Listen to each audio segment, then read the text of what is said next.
국민의힘 수석대변인 박성훈입니다. 오늘은 총 3건의 논평을 온마이크하겠습니다.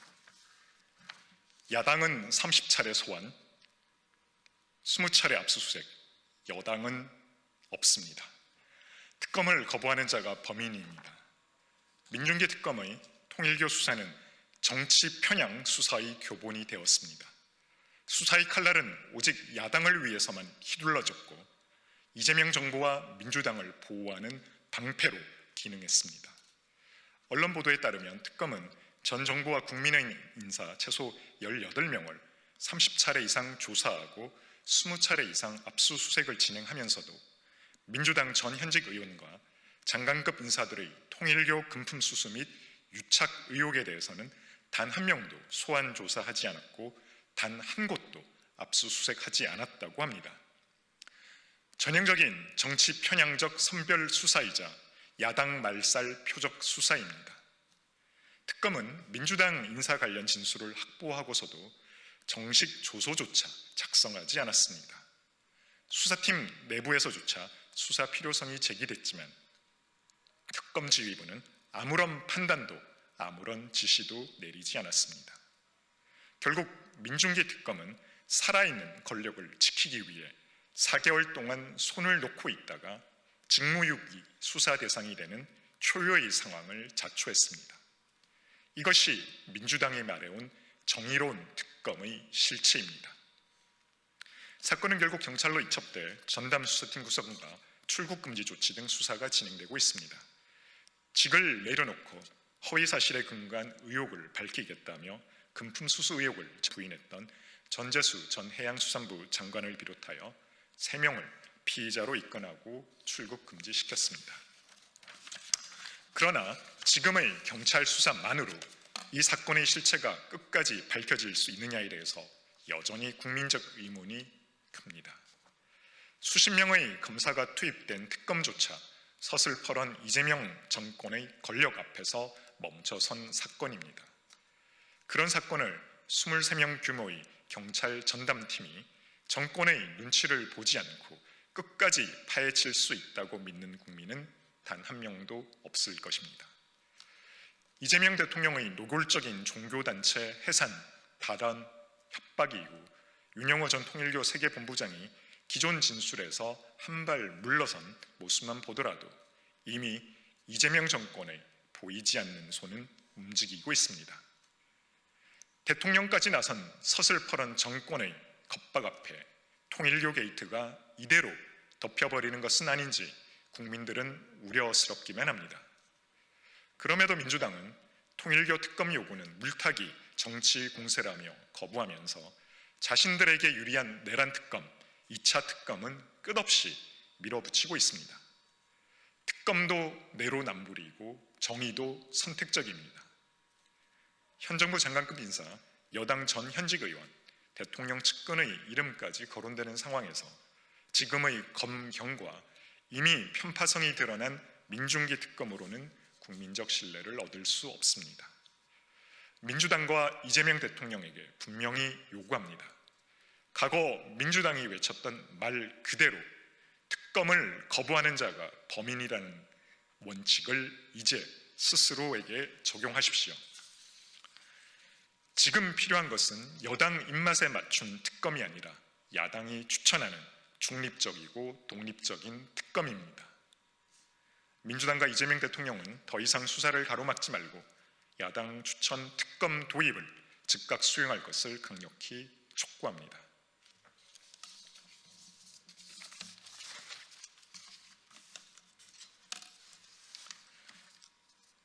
이재명 대통령의 편협한 인식이 고스란히 드러난 오만방자한 업무보고입니다. 이재명 대통령이 국정을 점검하고 내년 계획을 논의해야 할 부처 업무보고를 갈라치기와 권력 가시의 정치 무대로 만들고 있습니다. 방송미디어통신위원회 업무보고에서는 종편 채널을 향한 노골적인 통제 의도를 적나라하게 드러냈습니다. 김어준의 뉴스공장을 언론이라며 대통령실에 출입시킨 사람의 입에서 방송의 편향성이나 중립성 훼손, 품격이란 단어가 나온 것 자체가 이미 코미디입니다. 낯뜨거운 명비어천가를 부르고 정권의 나팔수 노릇을 하지 않는다면 편파적이고 유튜브라고 폄하하는 대통령의 인식 자체가 편협하기 짝이 없습니다. 이진숙 전 방송통신위원장 한 사람을 쳐내기 위해 방통위원회 간판까지 갈아 끼워 방송미디어통신위원회를 만든 이재명 정부가 방송 정상화를 운운할 자격이 있는지부터 묻지 않을 수가 없습니다. 이 대통령이 말하는 방송 정상화는 권력의 심기를 거스르지 않고 독재 권력 앞에서 알랑거리며 비판하지 않는 방송을 만들겠다는 선언과 다르지 않습니다. 비판을 봉쇄하고 여론을 길들이려는 시도는 결코 정상화가 아닙니다. 그것은 언론 통제이며 민주주의의 퇴행입니다. 이재명 정부와 민주당은 권력을 감시하는 기능을 하는 언론 본연의 기능을 가짜뉴스로 옥죄고 언론의 입을 틀어막기 위해 코에 걸면 코걸이, 귀에 걸면 귀걸이식의 자의적 해석으로 언론의 최대 5배까지 징벌적 손해배상이 가능하도록 한 언론 재갈법을 밀어붙이고 있습니다. 여기에 더해 이재명 대통령이 공개적으로 종편 죽이기에 나선 것은 결국 입맛에 맞는 매치만 남겨 사실상의 정권 선전 방송으로 만들겠다는 뜻으로 독재 정권의 전형적인 행태에 불과합니다. 인천국제공항공사 업무보고에서는 이 대통령이 욕을 입에 담던 시절의 저급함과 니편 내편 가르기의 장어로 만들었습니다. 윤석열 정부에서 임명된 국민의힘 3선 국회의원 출신 이학재 인천공항공사 사장을 향해 대통령의 질책은 국정점검이라기보다 공개적 모욕 주기에 가까웠습니다. 참말이 기십니다. 3년씩이나 됐는데 업무 파악을 그렇게 정확하게 못하고 있는 느낌. 저보다도 아는 게 없는 것 같다. 지금 다른 데 가서 노세요? 등 이재명 대통령이 국민 앞에서 생중계되는 공식 업무 보고에서 쏟아낸 발언들은 하나같이 가관입니다. 이런 언사가 과연 일국의 대통령이 보여야 할 품격과 태도인지 묻지 않을 수 없습니다. 더욱이 대통령 본인은 며칠 전 외신 기자가 북한에 억류된 우리 국민 문제를 묻자 처음 듣는 이야기라고 답해 국민을 충격에 빠뜨렸습니다. 국민의 생명과 안전이라는 중대한 현안에는 무지하면서 전임 정부 인사에게는 막말에 가까운 질책을 쏟아내는 모습은 뻔뻔함을 넘어 오만방자하기까지 합니다. 고환율, 고물가에 신음하고 정부의 부동산 대책 실패로 살 집조차 구하지 못하는 국민의 고통은 전임 정부 인사를 공개적으로 망신 준다고 해서 해결되지 않습니다. 강한 언사나 목소리를 높이는 것이 리더십이 아닙니다. 또한 국정 능력을 증명하는 척도도 아닐 뿐만 아니라 대통령을 유능하게 만들지도 않습니다. 통합은 구호로 되는 것이 아닙니다. 지금 통합의 가장 큰 걸림돌은 이재명 대통령의 언행과 인식입니다. 민생이 무너지고 있는 이 시점에 정치적 연출은 사치이자 소모적 정쟁에 불과합니다. 국민의힘은 이재명 대통령과 민주당이 언론 통제와 전임 정부 인사 몰아내기에 앞서 민생과 국가 현안을 책임 있게 해결하는 국정 운영 능력부터 보여줄 것을 강력히 촉구합니다.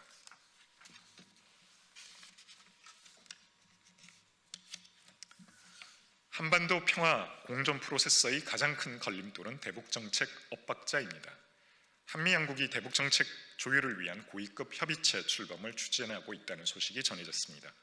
그런데 출범도 전에 대북정책의 핵심 축인 한미 연합훈련을 둘러싸고 정부 내부에서 심각한 엇박자가 보이고 있습니다. 국민의 우려가 커질 수밖에 없는 상황입니다. 정동영 통일부 장관은 한미 연합군사훈련은 한반도 평화 달성을 위한 수단이지 그 자체가 목적이 될 수 없다며 훈련 조정 의사를 거듭 밝혔습니다. 반면 위성락 국가안보실장은 연합훈련 조정을 북미 대화 카드로 직접 고려하지 않는다고 했습니다. 주한 미국 대사 대리와 주한 미군 사령관까지 나서 한미 연합훈련이 한미 동맹의 근간임을 명확히 하고 있는데 대한민국 통일부 장관은 연합훈련을 남북대화 카드로 치부하고 있습니다. 이재명 정부 외교 안보 라인의 핵심 인사들이 내놓는 상반된 메시지와 마찰은 현 정부의 대북 안보 정책 혼선을 극명하게 보여주는 장면입니다. 정 장관과 위 실장은 국가안전보장회의 구조에 대해서도 이견을 노출하며 정부 내의 불협화음이 정책 기조를 넘어선 구조적 갈등으로 번지고 있음을 시사하고 있습니다. 미국과의 대북 소통 주도권을 둘러싼 부처 간 줄다리기 보도까지 나오는 상황입니다. 대한민국 안보를 놓고 주도권 경쟁을 벌이는 모습이라면 그 자체로 한심하고 국민 앞에 부끄러운 일입니다. 안보는 국민의 생명과 안전이 달린 문제입니다. 특히 한미동맹의 근간인 한미연합훈련과 같은 사안에 대해 뒤엉킨 메시지는 국민 불안은 물론 동맹의 신뢰를 심각하게 흔들고 결국 김정은만 웃게 만들 뿐입니다. 이재명 대통령은 2026년을 한반도 평화 공전 프로세스의 원년으로 삼겠다고 했습니다. 하지만 그 목표를 가로막고 한미동맹의 근간을 뒤흔드는 가장 큰 원인은 이재명 정부 내부의 대북 정책 엇박자임을 명심하십시오. 국민은 더 이상 불안한 안보 엇박자를 보고 싶지 않습니다. 대한민국의 안보를 어떻게 지키고 국민을 보호할 것인지 이제는 이재명 대통령이 직접 답할 차례입니다. 네, 이상입니다.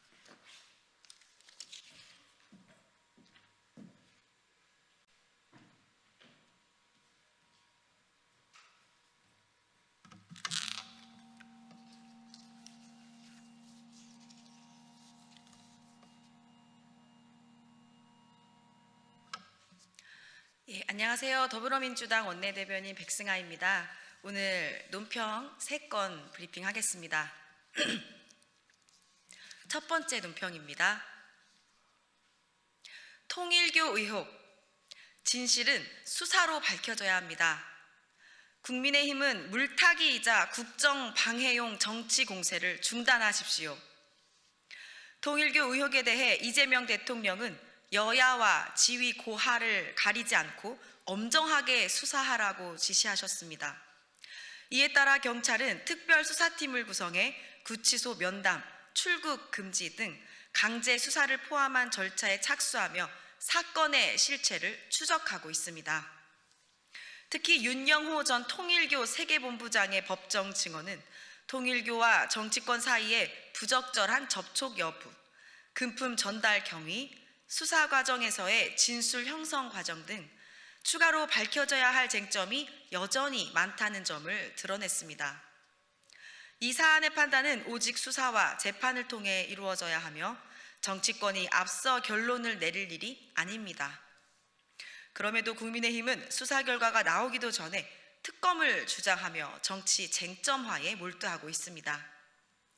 이는 진실 규명이 아니라 내란 사태에 대한 책임을 희석시키기 위한 정치적 계산으로 비칠 수밖에 없습니다. 수사가 진행 중인 사안을 정쟁의 도구로 삼는 행태는 사건의 실체를 가리는 데만 도움이 될 뿐입니다. 이재명 정부는 역대 정부 중 처음으로 부처별 업무 보고를 생중계하며 국민과 소통하는 투명한 국정 운영을 하고 있습니다. 국민의힘은 국정 발목 잡기를 위한 정치 공세를 중단하십시오. 통일교 의혹은 사실에 기반해 다루어야 합니다. 더불어민주당은 경찰의 신속하고 엄정한 수사를 촉구하며 정부와 함께 대한민국 성장과 민생 회복에 집중하겠습니다. 두 번째 논평입니다. 헌정 질서를 뒤흔든 안가 회동, 이는 명백한 불법 계엄 정당화 모의입니다. 내란 특검 공소장을 통해 드러난 이른바 안가 회동의 실체는 더 이상 변명의 여지가 없습니다. 박성재 전 법무부 장관을 비롯한 관계자들이 모인 이 회동은 단순한 친목이나 식사를 위한 자리가 아니라 사적인 자리가 아니라 불법 계엄을 사후적으로 정당화하고 정권의 책임을 회피하기 위한 조직적인 모의였음이 수사로 명확히 확인되었습니다. 특검에 따르면 지난해 12월 4일 저녁 박성재 전 장관, 이완규 전 처장, 이상민 전 장관 등이 참석한 안가 회동은 계엄 정당화 논리를 정리하고 향후 법률적 대응 방안을 논의하기 위한 자리였습니다. 박 전 장관은 회동에 앞서 검찰국장에게 비상계엄 정당화 논리 문건 작성을 지시했고 해당 문건을 직접 지참한 채 회동에 참석했습니다. 이완규 전 처장 역시 계엄 관련 문건을 준비해온 사실이 확인되었습니다. 이는 즉흥적 논의가 아니라 사전에 준비된 계획적 행위였습니다. 같은 날 앞서 열린 당정대 회의에서 불법 계엄의 정당성 논리와 책임 전가 방안이 논의됐고 박 정 장관이 이를 메모한 정황까지 드러나며 일련의 과정이 치밀하고 체계적으로 진행됐음이 분명해졌습니다. 불법 계엄이라는 헌정질서 파괴 행위에 대해 사후 면책 논리를 만들고 국가 권력을 동원해 책임을 회피하려 한 시도는 그 자체로 또 하나의 헌정 유린입니다.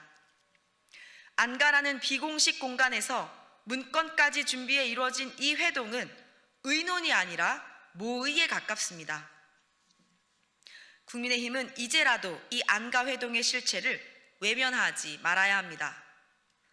헌정질서를 흔든 사안 앞에서 침묵하거나 축소하는 태도는 그 자체로 책임 회피이자 내란 동조입니다. 국민 앞에 진실을 밝히고 책임을 묻는 일은 선택이 아니라 의무입니다. 불법 계엄을 정당화하려 한 시도, 그리고 그를 위해 은밀히 진행된 안가회동의 진실을 끝까지 규명해야 합니다. 이것이 무너진 헌정 질서를 바로 세우는 최소한의 출발점이 될 것입니다. 마지막 논평입니다. 김건희, 윤석열 정권의 사법농단 실체가 점차 분명해지고 있습니다. 김건희가 본인이 관련된 검찰 수사 상황을 박성재 전 법무부 장관에게 여러 차례 문의했고 장관이 이에 따라 검찰 보고를 받은 뒤 수사팀을 재편한 정황이 드러났습니다.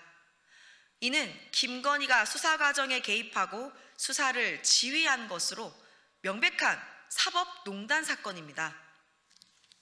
특히 전담 수사팀이 구성되자마자 김건희가 어떤 취지로 수사팀을 구성했는지라고 문의했고 법무부 장관이 불과 몇 시간 만에 검찰로부터 상세 보고를 받은 사실은 윤석열 정부 검찰의 정치적 중립성과 독립성이 심각하게 붕괴됐음을 보여줍니다. 이 과정에서 대통령실 민정수석이 해당 인사에 대해 감사 메시지를 보낸 사실도 드러났습니다. 수사팀 물갈이 이후 대통령실 민정수석이 장관님 인사 실력이 워낙 훌륭해서 말끔하게 잘 된 것 같다라는 감사 메시지를 보냈다는 사실은 검찰 인사가 수사 통제 수단으로 활용됐음을 사실상 인정한 것이나 다름없습니다. 이렇게 당시의 수사팀 물갈이가 김건희의 수사 개입으로 인한 것임이 뻔했음에도 불구하고 검찰들은 침묵했습니다. 최근 검사들의 선택적 반발이 과연 정당한가에 대해 다시 한번 묻지 않을 수 없습니다. 더 나아가 박성재 전 장관이 독립기관인 공수처의 수사 대상임에도 불구하고 최상병 사건과 명태균 사건 등 정권 핵심과 직결된 사안들에 대해 실시간 보고를 받아온 사실도 확인되었습니다. 이는 김건희, 윤석열 정권의 사법 개입이 이른바 명품 가방 사건에 국한된 문제가 아니라 주요 수사 전반에 걸쳐 구조적으로 이루어졌음을 보여주는 중대한 정황입니다. 이러한 정황들을 종합하면 왜 김건희에 대한 황제 수사가 가능했는지 짐작할 수 있습니다. 동시에 왜 그동안 모든 김건희 관련 수사가 번번이 궤도를 벗어났는지에도 분명해지고 있습니다. 김건희가 검찰권을 사유화하고 정권 핵심 수사와 검찰 인사까지 관리한 지난 정부는 분명 사법 왜곡의 정점에 있습니다. 더불어민주당은 윤석열, 김건희 정권의 사법농단에 대해 끝까지 책임을 묻겠습니다. 이상입니다.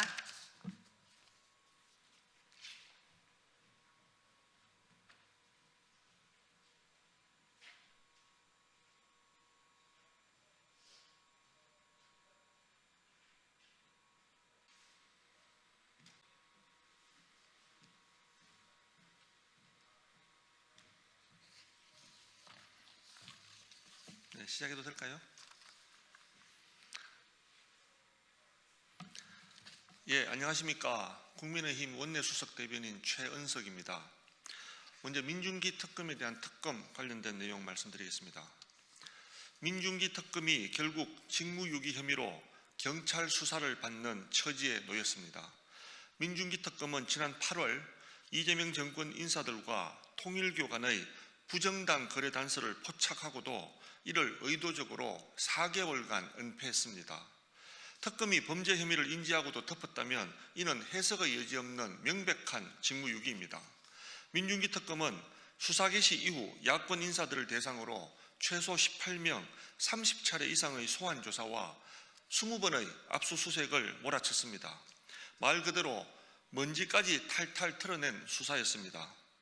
그러나 민주당, 통일교 간의 게이트 의혹에 대해서는 단 한 명의 조사도 없었고 일단 덜 쑤시고 보자는 민중기 특검의 장기라 할 엄포성 압수수색조차 단 한 차례도 없었습니다.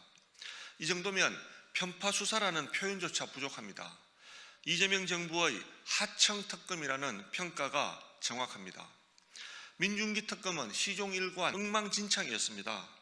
민중기 본인 스스로의 과거 부적절한 처신을 둘러싼 논란, 불법적인 주식거래 의혹, 공무원을 죽음에 이르게 한 무리하고 강압적인 수사 방식까지 도덕적, 윤리적 측면에서 진작에 해체됐어야 할 대상이었습니다. 이런 특검이 지금까지 버젓이 유지되어 왔다는 사실 자체가 큰 문제입니다. 수사 내용도 마찬가지였습니다. 민주당의 앞잡이가 되어 여당 관련 사안에는 철저히 눈을 감고 야당 관련 사안에만 눈에 불을 켜고 이잡듯이 터는 말 그대로 이재명 정권에 대한 절대 복종에 기반한 수사였습니다. 권력의 입김으로부터 독립해 정의를 관철해야 할 특검의 본래 성격과는 근본적으로 부합하지 않았습니다. 윗선의 오더에 충실했던 민중기 특검에 대해 현 단계에서 경찰 수사만으로는 진실을 기대하기는 어렵습니다. 이제 민중기 특검의 횡포와 불법적 행태를 바로잡을 유일한 길은 민중기 특검 그 자체를 특검의 대상으로 삼는 것뿐입니다. 국민 여러분께서 두 눈 크게 뜨고 이 사태를 지켜봐 주십시오. 국민의힘은 대한민국의 법과 정의 그리고 법치 수호를 위해 민중기 특검에 대한 특검을 끝까지 관철하겠습니다. 다음은 사법 파괴 5법 관련입니다. 민주당의 사법장악 폭주가 도를 넘자 진보 성향 법조계 원로들마저 더는 침묵하지 않고 공개적으로 제동을 걸고 나섰습니다.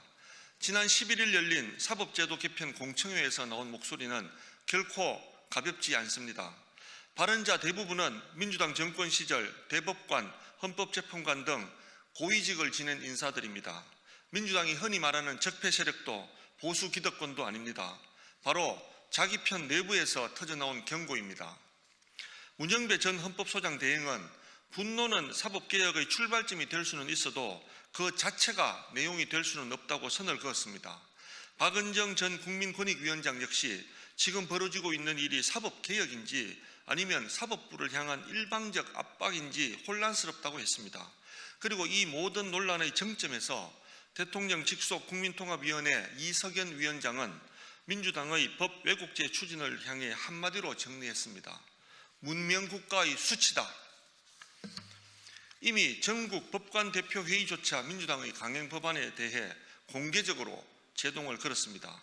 친민주당 성향 법관들이 주도해온 회의체에서조차 진보 원로와 소장 판사를 가릴 것 없이 위헌적 사법 개편에 반대 목소리가 쏟아지고 있습니다. 각계의 반대에도 불구하고 이 법들을 밀어붙이는 이유는 명확합니다. 지금 재판을 맡고 있는 판사들에게 우리 뜻대로 판결하지 않으면 이 법을 현실로 만들겠다는 노골적인 위협 메시지를 던지고 있는 것입니다. 권력이 명백한 위헌 소지의 법안을 앞세워 판사를 압박하는 나라, 이것이 바로 이석연 위원장이 말한 문명국의 수치입니다. 민주당은 지금 대한민국을 야만 국가로 전락시키고 있습니다. 법 왜곡죄와 소위 내란 전담 재판부는 결코 개혁이 아닙니다. 사법부를 권력 앞에 무릎 꿇리기 위한 권력의 협박일 뿐입니다. 더불어민주당은 사법 파괴를 목적으로 하는 법 왜곡죄 신설, 소위 내란 전담 재판부 설치, 대법관 정원 확대, 4심제 도입, 공수처 수사 범위 확대 등 5대 악법 추진을 즉시 멈춰야 합니다. 대한민국이 쌓아올린 문명 국가의 역사를 민주당의 권력 욕으로 더럽혀서는 안 됩니다. 다음은 대장동 항소 포기 국정조사 관련입니다. 대장동 항소 포기와 관련해 올바른 소리를 했다는 이유 하나만으로 강등된 정유미 검사장은 인사발표 직후 서울행정법원에 인사명령 취소 소송과 집행정지를 동시에 제기했습니다. 본안 소송까지 이어질 예정입니다. 권력의 압박 앞에서 물러서지 않는 용기 있는 결단입니다. 어제 국민의힘은 대장동 범죄수익 환수특별법을 당론으로 발의했습니다. 이번 특별법은 대장동 일당이 챙긴 천문학적 불법 이익을 단 한 푼도 빠뜨리지 않고 끝까지 추적 환수하겠다는 강력한 의지의 결정체입니다. 법안은 법 시행 이전의 범죄 수익까지 환수할 수 있도록 소급 적용을 명문화하고 차명 우회 거래로 숨겨진 재산도 상당한 개연성이 있으면 범죄 수익으로 추정해 환수할 수 있게 했습니다. 또한 부패 범죄의 유인을 원천 차단하기 위해 최대 5배의 징벌적 손해배상을 허용하고 기소 전이라도 재산 은닉을 막기 위해 즉각적인 보전 명령을 청구할 수 있도록 했습니다. 결론적으로 이 특별법은 대장동 일당이 빼돌린 7,800억 원을 어떤 방식으로도 빠져나갈 수 없도록 봉쇄하는 강력한 법적 장치이자 부패 세력에게 개발 이익을 넘겨주도록 방치해온 제도적 허점을 단호히 도려내는 개혁의 칼날입니다. 대장동 일당의 범죄는 단군 이래 최대의 개발 비리입니다. 시민들에게 돌아가야 할 7,800억 원의 이익을 소수의 악당들이 가로챈 이 비극적 상황을 결코 그대로 둘 수 없습니다. 국민의힘은 이들이 약탈한 국민의 재산을 끝까지 추적해 단 한 푼의 누수도 없이 국민 여러분께 온전히 돌려드리겠습니다. 대장동 항소 취하 문제는 결코 여기에서 끝날 사안이 아닙니다. 권력에 굴하지 않는 정 검사장과 같은 인사들의 용기 있는 결단이 이어지는 한 정의를 향한 불길은 꺼지지 않고 계속 타오를 것입니다. 아무리 덮어도 진실은 결코 사라지지 않습니다. 국민을 우롱하고 국민의 재산을 약탈한 대가는 반드시 치르게 될 것입니다. 이제 필요한 것은 단 하나입니다. 바로 국정조사입니다. 국정조사를 머뭇거리는 것은 민주당이 대통령실의 몸통을 보호하기 위한 꼼수이자 뭉개기에 불과합니다. 더 이상 회피할 명분도 시간을 끌 명분도 없습니다. 민주당은 즉각 국정조사 요구를 수용하십시오. 그것이 진실로 가는 최소한의 출발점입니다. 감사합니다.